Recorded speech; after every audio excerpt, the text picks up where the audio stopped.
Welcome to Burlap Teachers. Enjoy the video. In this video, I will show how to replace a Toyota Sienna front bumper. First, ensure you have all your tools ready, including a trim removal tool, a 10mm socket, and a flathead screwdriver. Begin by safely lifting the front of your Sienna with a jack and securing it with jack stands. For better access to the fender liner, it is highly recommended to remove both front wheels.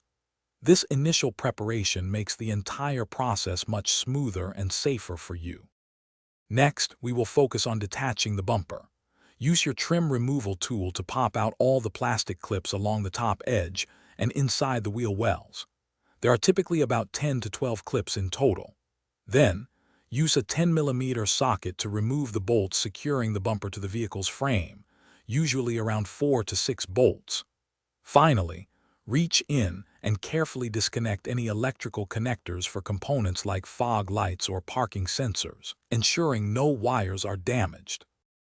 With all fasteners and electrical connections detached, it is time to remove the bumper cover itself. Start by gently pulling the bumper outward from the fender areas on both sides. You might hear a few more clips disengage. Once it feels loose, carefully pull the entire bumper cover straight forward and away from the vehicle. It is a good idea to have a soft blanket or cardboard ready on the ground to place the bumper on, preventing any scratches or damage to its paint. Now for the installation of your new front bumper.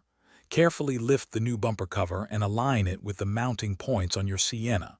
Before pushing it fully into place, remember to reconnect all electrical connectors for your fog lights and sensors.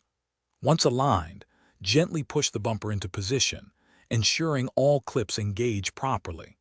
Finally, reinstall all the screws, bolts, and plastic clips you removed earlier, working in the reverse order to secure everything firmly. Double-check all connections.